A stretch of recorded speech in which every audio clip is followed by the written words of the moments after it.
بسم الله الرحمن الرحيم الحمد لله ثم الصلاة والسلام على رسول الله وعلى آله وصحبه أجمعين أما بعد waxaan rabaa runtii inaan idinkaga faa'iideeyo fadliga ay leedahay maalinta carafo. Maalinta carafo waa maalinta ugu fadliga badan ayaamaha ilaahay subxaanahu watacaala uu sameeyey. Maalinta carafo waa maalin ilaahay subxaanahu watacaala uu dunuubtoo dhan aqbalo. Maalinta carafo waa maalin ilaahay subxaanahu watacaala uu dunuubtoo dhan dhaafo, ducooyinka iyo baryada ay dadka samaynayaan alle subxaanahu watacaala uu ka aqbalo. Maalinta carafo waa maalinta la qabto xajka ugu weyn. Macnaha nabi maxamed calayhi salaatu wasalaam wuxuu lahaa alxaju yowma carafa, xajka la qabtoo dhan waa maalinta carafo. Marka rugniga iyo tiirka ugu weyn arkaanta xajka waxaa la qabtaa maanta oo ah maalinta carafo. Maalinta carafo sidoo kale waa maalintu ilaahay subxaanahu watacaala uu soo dejiyey aayada ah alyawma akmaltu lakum diinakum wa atmamtu calaykum nicmatii wa raditu lakum alislaama diina. waa maalintii ugu ilaahay subxaanahu watacaala uu diinta inoo dhamaystiray wey. maalinta carafo waa maalinta uu ilaahay subxaanahu watacaala addoommadiisa inta ugu badan uu naarta ka xoreeya wey. maalinta carafo waa maalinta ilaahay subxaanahu watacaala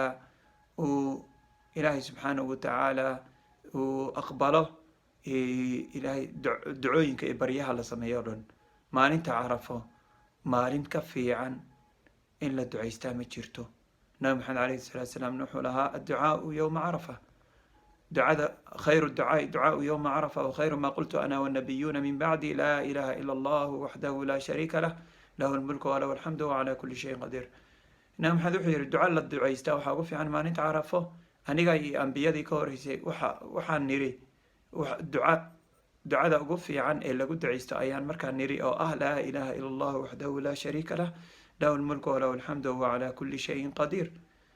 marka ilaahay subxaanahu watacaala waxaan warsanaynaa inuu naga dhigo kuwa markaa dembigooda la dhaafo.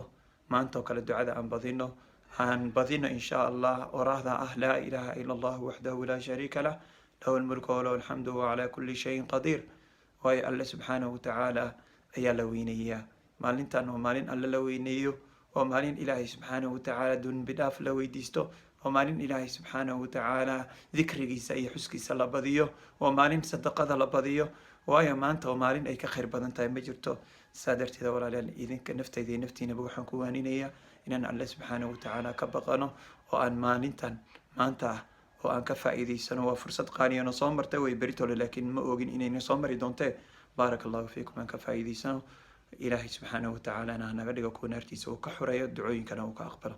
asalaamu calaykum waraxmat ullahi wabarakaatu.